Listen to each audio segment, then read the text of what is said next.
This is Marketing Uncomplicated. Hi, everybody, and welcome back.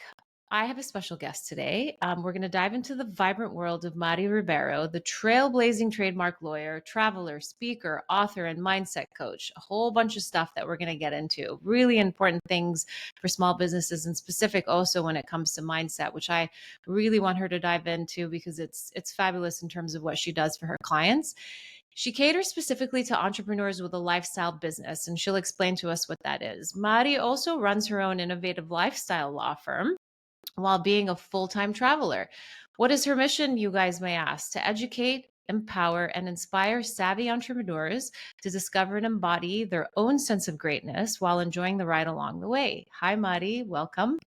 Hi, Sasha. Thank you so much for having me. I'm so excited for our conversation. Likewise, I'm so excited to dig into all the good stuff. So why don't we start from the beginning? Tell us why trademark law? What attracted you as you were going through school to want to focus on trademark?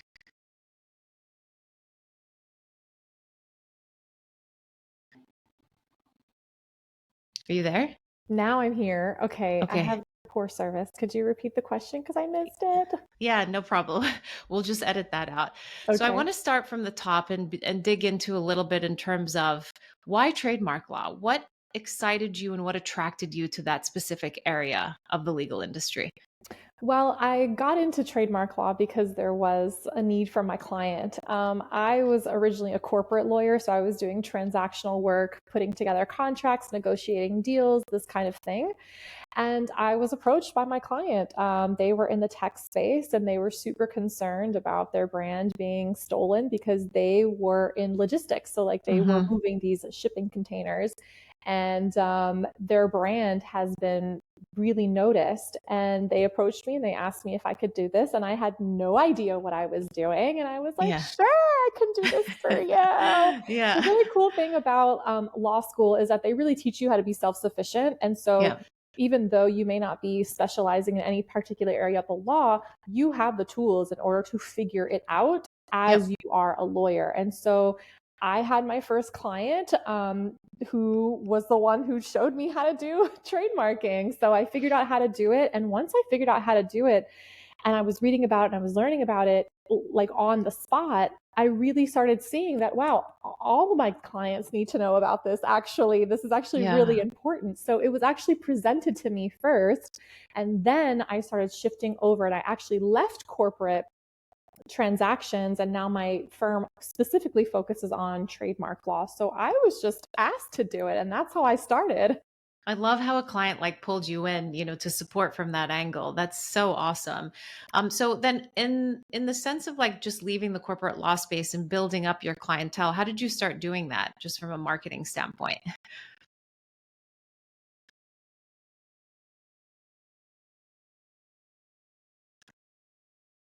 Can you hear me? I lost you again. That's In the okay. sense of I heard you about the corporate law space and then it cut out Yes. there.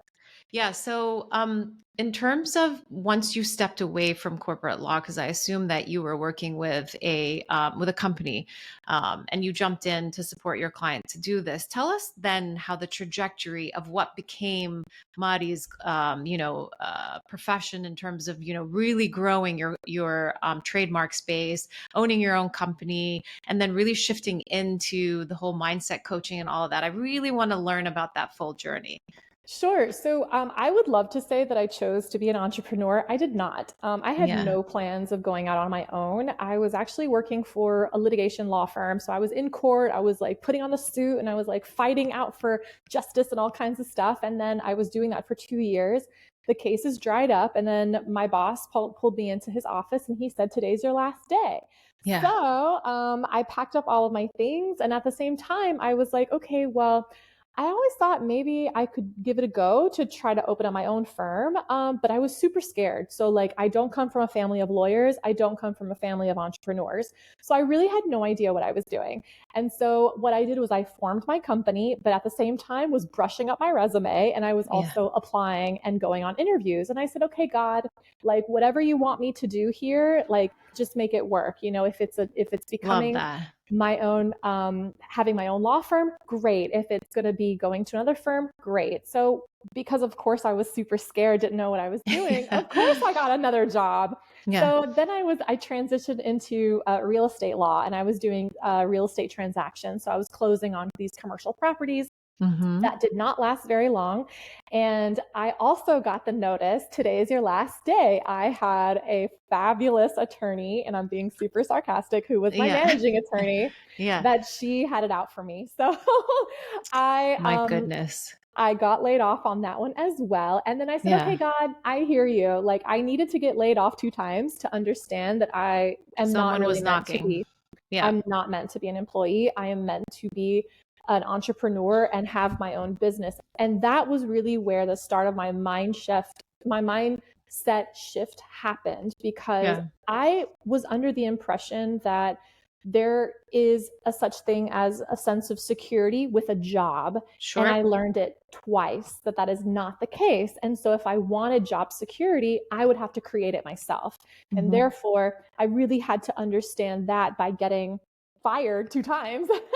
In a row. Exactly, to get my own law firm. So I opened up my own firm. I was doing corporate transactions, setting up business entities, advising small businesses, that kind of thing. And then I had my client who needed me to do trademarks, and then I loved it so much. And here's the thing about me, Sasha. I've told you this. I tell everybody about this. I don't like to work. Like, I like to automate things. I like to have systems. I like to delegate. I like to be the one focused on marketing the business and having the one-on-ones. Yes, and having the one-on-ones with the clients and FaceTime with the client. But then the legal stuff, I'm not really, that's not where I am as a visionary. That's a technician. That's a technical role. I am a visionary. And so I also had to make that mindset shift very early on. I had a coach that told me, do you want to be a visionary, or do you want to be a technician? Because you cannot be both, and you have to figure out which one do you really want to be. And I was not really one to be limited, and the technician role is limited. So I had to really step into the visionary role and say, okay, well, how can I take on more clients without doing more work? And so that's when I expand and grow, which is completely makes sense from an entrepreneur's mindset. Absolutely. And that's what all small businesses want to do, is they want to scale. But how do you do that with your limited time, with your limited capabilities, and with just you? So that's when I really started looking into automations, relying on technology, systems, procedures, outsourcing, getting contractors and vendors to start outsourcing these kinds of things so that I could take on more business and take on more clients. And along the way, there are so many different layers of unlearning that you had to do, especially because I had to unlearn all of the pessimistic thought processes that I picked up and paid for in law school. I mean, that's what we were taught to do, is to look at all of the risks and how things can go wrong. And then we are paid to use our judgment in order to help our clients. The problem is that pessimism of like, let me look for how things can always go wrong, tend to work against you as an entrepreneur. Totally. So there had to be a shift of like, okay, how do I focus on the trajectory of what I actually want, as opposed to how things can go wrong? Girl, that took years. It still takes me time to really not focus on how things can go wrong in the worst case scenario, and focus on, how do I want this to work out? What's the best case that this could play out?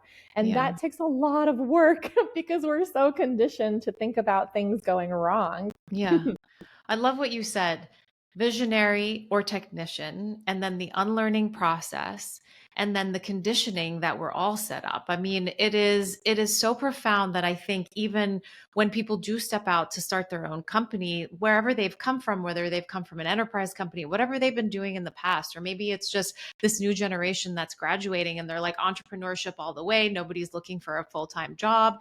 So it is very interesting, because I think in life in general, we're unlearning and unconditioning ourselves from a lot of things that is also going to help and support us from our entrepreneurship standpoint and the build out of it.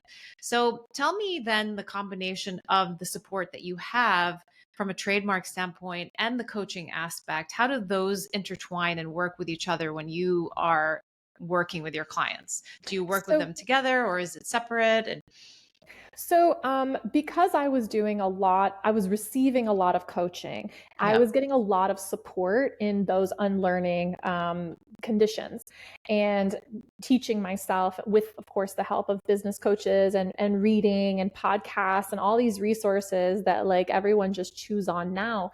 Back then, it was a little bit more unheard of. This was a few years ago. Mm-hmm. And so when I started really understanding the psyche and how big of a role your mindset plays as an entrepreneur and as a business owner, when I would have consultations with other business owners, I would start hearing how limited they were speaking against themselves, against Yeah. their business, against their dreams. And it was driving me insane because I was like, wow, like the person in front of me doesn't even fully believe in their own brand. Mm-hmm. And so if they don't believe in their brand, how is anyone going to buy into it? How are their clients and customers going to buy into it? And so I would really see that they thought that they had business problems when really they had mindset problems.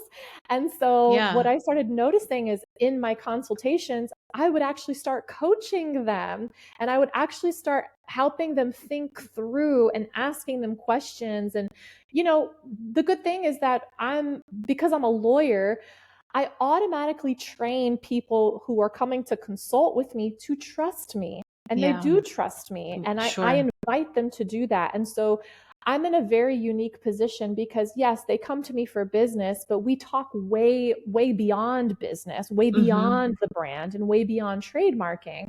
And once I saw that people were really willing and easily opening up to me just in our consultations, meeting them for the first time, Mm-hmm. I said, hey, wait a minute. I think I could also help them on a long-term kind of a basis. Sure. And so what I did was I started mentioning that I could coach them through these things. And nobody was biting for a while. They were like, Yeah. okay, we got it, attorney. Like, it's really hard when people understand you as an attorney to like see you as anything other than. And Yeah. so what I did was I actually started putting my coaching inside one of my trademark packages. And Okay. so that's how I started going into coaching was, okay, I have a package where we can just do your trademarks. Great. That's everything you need, nothing you don't. Perfect. And then I had a middle package where it would have a little bit more bells and whistles. And then my most expensive package, which is still the one that I have today, Mm-hmm. added the coaching aspect. And then when I started selling that, I would sell the trademarking, and then they would also get a few hours and a few sessions of coaching. Mm-hmm. And people were really gravitating towards that. And that's how I kind of started going into the direction of coaching.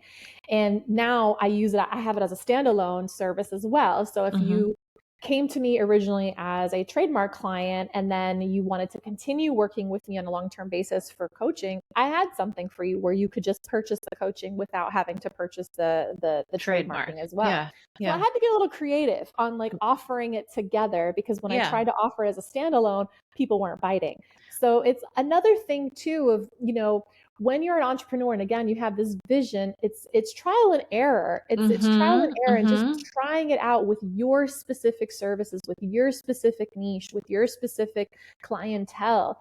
And it's just being courageous enough to see what works, and that happened to work. No, I love that you say that because with everything that we do, it's market testing, right? So it's test and learn, test and learn, test and learn, and then it's figuring out. But I love how you folded it into your offering because already, as you mentioned, when people started working with you, there was a safe space for them to talk about other things just outside of like, okay, trademarking, because you're getting an intake of what their business is to support them from a trademark standpoint. Because there could be one piece that they come to you and say, okay, we need to trademark X. And then you're like, well, wait a minute, there's a bunch of other things that you need to be aware of to trademark as well. So you kind of need to wrap your head around the business in and of itself. And so layering that in for them to just get a further take based in terms of your offering is fabulous. And it is the marketing ploy, right? It's like, okay, well, you're not biting from it from a standpoint of an individual and you're looking at me as just a lawyer, but we're actually having the conversations that you're enjoying. Let me give you a little more, and then you'll be able to see that it can kind of take you further in your business approach and so on and so forth. So I love that. Kudos to you. That was an excellent kind of way of like presenting how something can, don't give up if it's not biting, and to continue to test it with the market. And going off of that too is when you are offering any kind of product or service, you're not buying just from the brand. You're buying from the person behind the brand, and getting to know who that is really important. Not just for you as an entrepreneur to know who am I? Who am I as a person? What are my values? What are my morals? What do I stand for? That's all wrapped in the brand. And so if you aren't clear on that as an individual, it's not going to be clear in your messaging. And so I know you can speak more to this because you are the marketing expert. But when I was talking to people about their brand, and then it was like, okay, well, let's go behind the brand, because they think that they're buying you, but they're buying, they think that you're buying the brand, but they're really buying you. Yep. They're buying the person behind it. They're buying the reputation that you're creating around the brand and the expectation that comes with, when I give you money, what kind of experience am I likely to have? Yeah. All of that is from the brand, but it's really from the mastermind behind the brand. And so it was really important to me to understand, who is that person? Who is that person behind the brand? Sure. I cannot tell you how much of that is missing from when people communicate or they build out content in terms of what they do. They forget the why in terms of why they're doing what they're doing, which, to your point, is the brand story. This is the passion behind why somebody took a step out, whatever they were doing before, and put their neck out to start this company to support people who they're trying to bring into the table. So they better darn right be sure that they have that content out, right? So that they can support and bring on the people that they actually want to attract, right? So for sure. Yeah. So let's dive in a little bit in terms of the trademark piece of it, because I think that this is really important for, the folks listening to understand. You have your business, you have your logo, and it may not be that you trademark something off the bat, right? Maybe you build traction and then you start to think about, oh, okay, I need to protect myself. But what is the process in terms of how an entrepreneur needs to be thinking about, or what they need to be looking out for in terms of, okay, I've launched. Is it now? Is it 6 months down the road? Is it a year? What is the best case scenario? Walk us through that journey.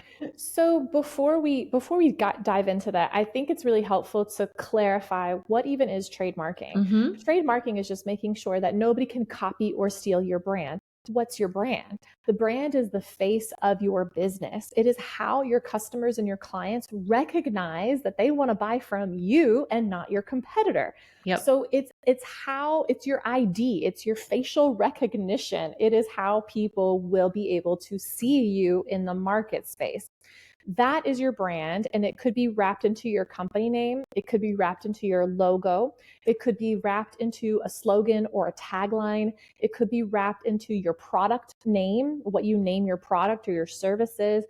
All of these things are what people use, your customers and your clients. They use this in order to say, yeah, that's who I want to buy from.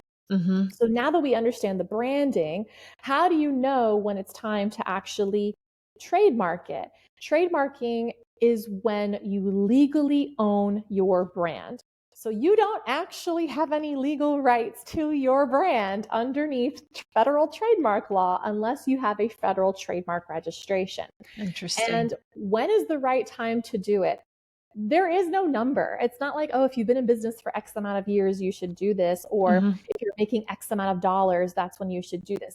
My data point for figuring out if the right time is now is simply asking the question, what would it mean if somebody stole your brand? Yes. What does it mean for you? And you may not have sold one product yet. Yes. But if your brand is so unique and you put your heart and soul into creating the brand without even selling something yet, and you would literally fall over and have to start again and that is mortifying for you, that is a nightmare for you, it's time to trademark.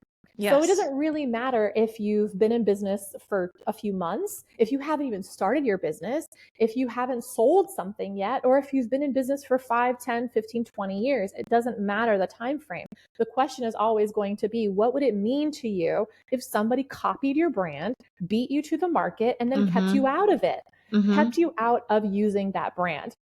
That's always the question of whether or not you should trademark this. Because when I ask people these questions and they say, oh, well, if I need to rebrand, I'll just rebrand. Then don't trademark it. The people that want to trademark it are the people that want to ensure that they don't ever have to rebrand. They don't ever have to train their customers and clients to recognize who they are.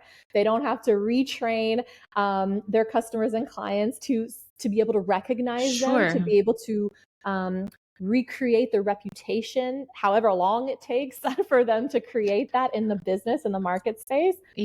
That is what guarantees that nobody can copy your brand and nobody could steal it from you. So the question is always going to be, how valuable is your brand to you? Do you want to ever have to be forced to change your brand, to rebrand, to restart the whole entire marketing process all over again? What do you, I mean, not to interrupt, but what do you do when somebody says, oh, I can just rebrand? I mean, because that's like gut wrenching to me when I listen to that. I mean, and if like an entrepreneur came to me, and we started doing marketing together, I mean, that's just a nightmare in and of itself. I mean, it's taking a step back. It's a lot of effort. It's a lot of wasted money to have to go back and do all of that. I mean, what is I'm sure you've met a few people that have said, it doesn't matter at this point. Yeah. And if it doesn't matter, don't trademark it, because it's just more money you're going to be throwing away. I mean, trademarking is not meant for people who are just okay with rebranding. Trademarking But should they be okay with that? I mean, who am I to tell them yes or no? If they really don't mind. I mean, Sasha, are you really going to tell them, don't hire me to do this all over again? Of course, like you can hire me to do this all over again. I mean, it's your money, it's your time, it's your brand. So for me, even though I may not agree with it, but that's not my brand. I'm not the brand owner. I don't make the decisions. And I tell them this too. I support you on your decisions, whatever they may be. I'm just here to educate you and show you what is likely to happen if you don't trademark it. And if you're okay with those risks, we don't need to work together. But those are not my clients. My clients are the ones that their worst nightmare would be to start marketing a brand new brand that nobody knows after they've put in so much time and so much money into the ads, into SEO, into even just creating the logo and the colors and the identity. And I mean, they're married to their brand. They are one with their brand. They love their brand so much. And if that sounds like somebody that's listening in, then that's someone who also should be considering trademarking, so that they don't have to worry about starting over from scratch, so that they don't have to train their clients and their customers, hey, I know you knew me as this one brand, but we've rebranded. I mean, what a way to lose customer trust is by literally changing your face and being like, we're offering the same product, but now we're known as a different brand. I mean, how are you supposed to get customer loyalty that way? So I mean, trademarking is not for everybody. Usually what tends to come my way is entrepreneurs who love their brand name, right? They love their name. They're super catchy, but maybe they aren't fully committed to the logo design. I actually had a client just hire us last week, and he said, I love this brand name, but I might change the logo. If you're going to, and I told him, if you're going to change the logo, let's hold off on trademarking it. Because if it's going to change, you don't get protections on variations of the trademark of a logo if you change it later. It has to be the exact same way that you registered it as the way that you are using it. Otherwise, you will lose your trademark. And so what's the point of trademarking it if you're going to change it? The whole point is for it to be your identity. It's like your fingerprint. You don't change it. So that's always going to be, a question for the entrepreneur, and not everybody, is super married to their brand. But I also think that they don't fully understand what the repercussions are, tens of thousands of dollars later. going down the drain. Yeah.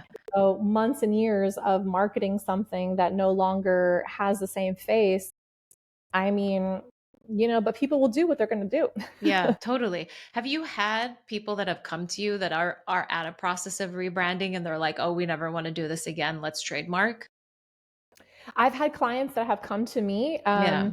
where they aren't necessarily in the process of rebranding, but I've had tons of clients that have come to me after years of using their brand, and then they see somebody else on a billboard. I had a client, he was in the catering space, Yeah. and he had been using his brand for 10 years, okay? And he drove by the highway and saw a competitor using his exact same brand on a billboard. Oh. This man was livid. And that's how he came to me. Yeah. And he said, that my competitor is using my exact brand, and they paid for it to be on a billboard. Yeah. And so we did the trademark, and of course we got it approved. And then we had to go after them and say, hey, you have to take down this billboard. And by the way, if you don't, I'm going to sue you, and I'm probably going to win because now I legally own the trademark. Excellent. And so, I mean, to me, it blows my mind, but thank God we were able to trademark it before the competitor went to the trademark office. Yeah. Yeah, because trademarking is all about first come, first serve. So it's really a time game, and you want to be the first one into the trademark office, because if your competitor goes there before you and they trademark it, you're SOL. Yeah. So luckily he came into me. Exactly. Luckily he saw it. I mean, because he's been in business for X amount of years. This new guy just all of a sudden decided to step into the market and take his name. I mean, how awful. What has been the craziest case that you've worked on? And what has been the funnest case that you've worked on? It's actually one and the same. So yeah. I had this client that came to me. They are in the health and wellness space. So they offer these amazing supplements, right? Vitamins. And they are a huge company in Colombia. Okay. And so they had one of their customers who was buying from them in Colombia. And then they were reselling the supplements in Florida, right? Yeah, so they were selling it in the United States. And then their client filed for a trademark in the United States. And my clients came to me and they were like, what do we do? Yeah. And I was like, well, do you have a trademark in the United States? And they were like, no, we operate in Colombia. And I was like, well, you can't really go after them because they beat you to the trademark office, even though you are located in Colombia. They had their trademark in Colombia, but trademark is not worldwide. Trademark is specific to your country. But were they selling in the US? They didn't know that they were selling in the US because they didn't know where their clients were coming from. So the answer is yes, they were selling to the US. Not to interrupt, but guys, this is an extremely important message to say, know your data. If you are marketing and people are purchasing, you need to understand where people are coming from. This is crucial. Crucial. I can't believe they didn't look into this. They stole their brand. Their client stole their brand. And what's insane and just is built the same company in the United States. Oh my gosh. Not even. They were just resellers. They didn't even have to build the company. They just started reselling the goods. And so now it's like buying them en masse and reselling them in the United States. Yeah. So, I mean, it's crazy because obviously they didn't come up with the brand. They didn't develop this, it's been a long-standing brand in Colombia, and they literally stole it from them. Did they stop the sales to this particular person, or? They did. Yeah, they did stop the sales. Yeah. But after how long, Yeah. So yeah, it was a nightmare for them, and there was nothing they could do. Yeah. There was nothing they could do. That's wild. That is so crazy to me. I mean, of course, a client sees something they like in another country and then they just duplicate it and bring it over to the US, UK, wherever it is, that's so awful. And what happened to this company? I'm actually not sure. I didn't follow up with the company, but they're definitely still in the trademark process. Yeah. But that's also something that's super important, especially because if A lot of my clients are based in Miami, right? And Yeah, I know you're yeah. based in Miami as well. And so Miami is the gateway to Latin America and to the United Sure. States, Yep. right? And so this is also something super important where if you are planning on expanding, you need to look into the copyright. The trademarking. You need to look into the trademarking. You need to be the owner of this because it is very territorial. Mm-hmm. And especially if you're somewhere where you're in the gateway of entering into new continents, Yep. it is something that could literally make or break your brand. And that company that was in Colombia, they had plans on expanding into the United States, and now they're blocked out of the market. They Wow. are not allowed now to use that brand in the United States Yeah. because their client stole it and registered it for a trademark. It's really wild. It's the wild, wild west. And that's another thing too, is when you may think that you have a brand, and just like what you were saying, your clients and your customers, they catch on to it. They see that it's something catchy. They see that it's something eye-popping and unique. And that's what all trademark is about, is standing out among your competitors, Sure. being unique so that people can identify you.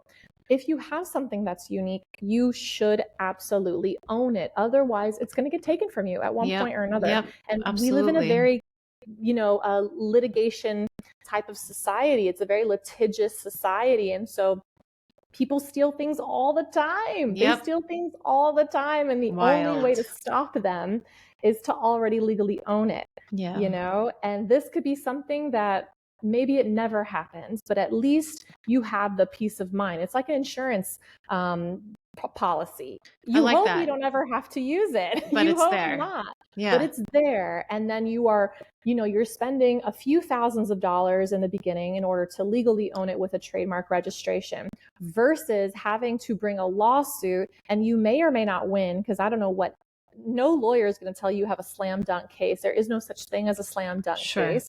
So it's like, do I rather spend $3,000 more or less to get a trademark registered, or do I want to spend above $50,000 to try to go to court and convince a judge, hey, I didn't legally own this, but I'm trying to legally own it now, and this other one is trying to take it from me, and now I have to show you proof of how I was using it, when did I start using it, and I have to show you proof that I've been using it before my competitor has, when they stole it from me. I mean, it's going to be a mess, and it's going to take years. And so, and lots of money. Yes. Lots and lots of money. Yeah. And so it's like the insurance policy of, I'd just rather pay the premium and then hope that I don't actually have to cash in on this, hope that I don't have to actually use this. Yeah. But it's better than spending $50,000 plus in order to go to court, which there's no guarantee that I'm going to win. Yeah. Put the investment now versus putting yourself in a pile of, you know what, and then,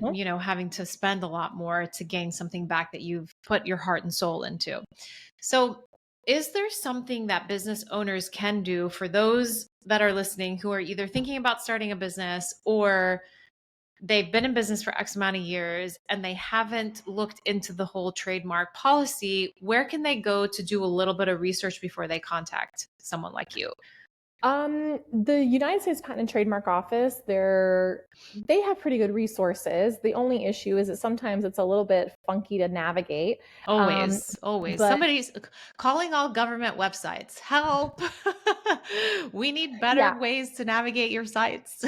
Exactly. And so I have a lot of free resources as well, like PDFs and things like that I'd be happy to share with your audience in order for them to understand, okay, what are some things that we can start doing? And I actually would like to share a couple tips here. Yes. Is if you have a brand, the first thing that you can start doing is using the symbol TM. And TM literally means trademark, but it does not mean that you are trademark. What it does is it says, hey world, I'm using this brand and I'm claiming any rights I may have in this brand. It does not say I have rights in the brand. It's just saying whatever rights I may possibly have. Yes. I'm claiming whatever I might have. Now, that is different than when you actually have your trademark registered through the USPTO, the United States Patent and Trademark Office, and you have a certificate in hand that says you are federally registered. You start using the R with the R inside of a circle. Okay. That is the official symbol that says I am registered as a trademark owner. Got Now, it. it's also very important for your listeners to understand, do not use the R symbol if you are not federally trademarked, because you can get fined if you are using this brand without actually having the registration. So for now, even if you don't have any intention of filing for a trademark registration with the trademark office, it doesn't matter. You would use the TM symbol, and you would put that in the corner somewhere, big enough to where it can be seen, but maybe not so big that it overpowers the brand. Yeah. So that's something that your clients can, or business owners can definitely start doing today, right now. Call your web developer, call your brand designer, call your printer who does your business cards, and put that TM symbol everywhere your brand appears, on your website, on your business cards, on your Instagram page, on your LinkedIn page. Everywhere your brand appears, it should have a little TM symbol next to it. Love it. Love it. This has been fantastic. I do have one last question. What are other additional tips outside of just adding that trademark to just stay clear and cautious of, while ensuring that this process is happening and while they're teetering on the aspect of coming to work with somebody like you, or actually trademarking or registering, so that they can dip their toes even further outside of your resources and so on?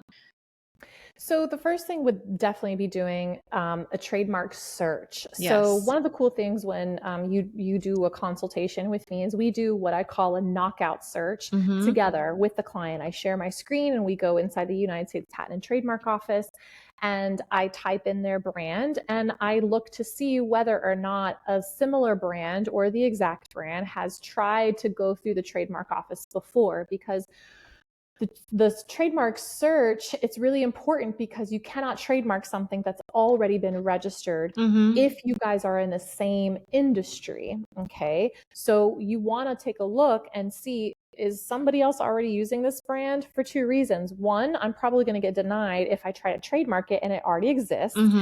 Or two, if they find out I'm using that brand, I might be on the receiving end of a cease and desist letter, meaning that somebody says, hey, you're using my brand without my permission.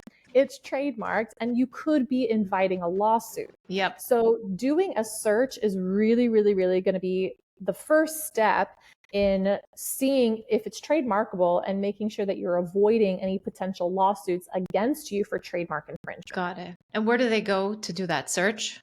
Yeah, the United States Patent and Trademark Office. Okay, perfect. Perfect. Well, Mari, this has been so informative. And please tell everybody where they can find you and find your resources that you were mentioning. Sure. So I'm actually really active on Instagram. I'm at the traveling.trademark.lawyer. And if you send me a DM, I'll make sure that you'll get your hands on our PDF with some of those free tips and resources. I love it. Well, head over to Instagram, guys, and follow Mari and get those free resources and tips so you can ensure that your brand doesn't get taken from you. Thank you again, Mari. This has been great. Always a pleasure, Sasha. I can't wait to do this again. Likewise.